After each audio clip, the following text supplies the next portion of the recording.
that changes as your life changes.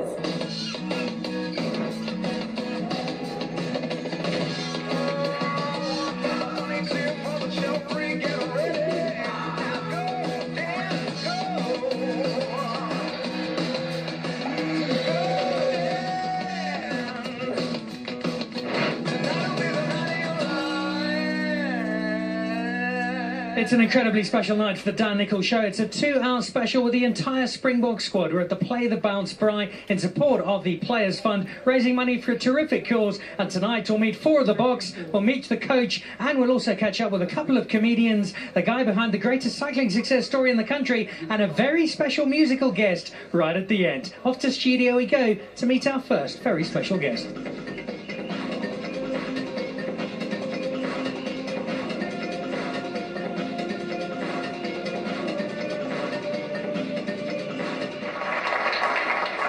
So a very, very warm welcome to a very special night, and as I mentioned just a moment ago, we are with the entire Springbok squad at the Play the Bounce Braai in support of the Chris Berger Petro Jackson Players Fund with our friends from Braaitrog. It's a terrific night and we have 12 guests squeezed into 2 hours to look forward to this evening. And our first 3 guests include somebody from the fund. We have Tion Strauss, who you might remember from his days first with the Springboks and then jumping ship to go and play with the Wallabies. We also have Eric Janssen, one of my favourite up-and-coming comedians. But first up, a very warm welcome, Dan Lombard. Lovely to have you here.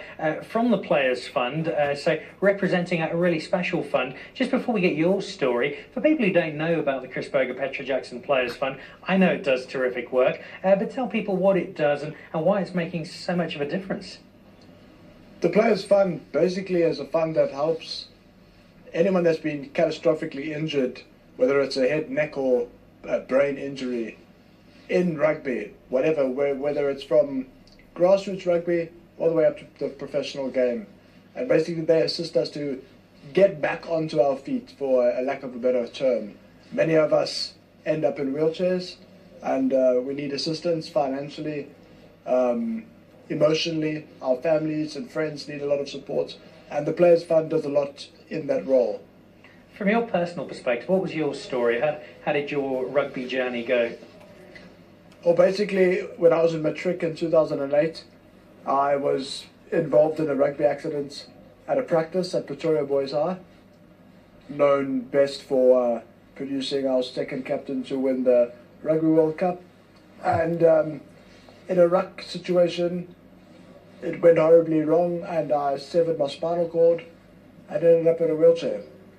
Now that's a horrific injury, and I'm thinking if I was in your space, I would now absolutely hate rugby. I'd want absolutely nothing to do with it. It's changed your life so dramatically, and yet knowing you and having spoken to you in the past, there's still a deep passion for rugby. How on earth does that work out?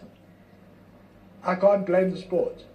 Rugby, it was my decision. It wasn't like an accident on the road where it was somebody else's fault. I chose to be there that day, and doing the work that I do in rugby, being a sports writer, allows me to still play the game in a warped sense of the word. It's a humour, Dan, because you've got one very clearly. We've met, we know each other, and you always have such a positive approach to life. How do you maintain that? I think the biggest thing is to just see the good in everything, and I've been known to have quite a dark, sarcastic humour, so I find humour in pretty much everything. Being a quadriplegic, you kind of have to. I mean, you have so much stuff going on in your life that you can't control. You know, when you leak at 27 years old, you got to see the fun in it, you know, and that's the only thing that kind of gets you through it. I think always from the beginning, I always said to myself, I'm just going to see the positive. There's nothing I can do about this, so why don't we just laugh about it and get on with the show? And you do a tremendous job of that, and it's a very inspiring message. When you look to see where it goes, I'm inspired, but I'm also really inspired, Dan, by the fact that not only have you taken what rugby's dealt you on the chin, but you've embraced sport as a whole. Talk to us about your sports writing career and what you do there. Excuse me. Look, journalism for me, I stumbled into it. In fact, I started my blog where it all started, in the parking lot of the rehabilitation hospital that I go to. So everything's been really interconnected. And ever since then, it just come more and more and more, and now I get to do what I love. I get paid to speak to sports people, so I'm living every boy's dream. I get to have the, well, I always tell people if somebody wants to steal my phone, I just ask if I can back up my contacts first, because I've got all these contacts and all these numbers for people that I've built up over the years, and it's really important for us as journalists to have that.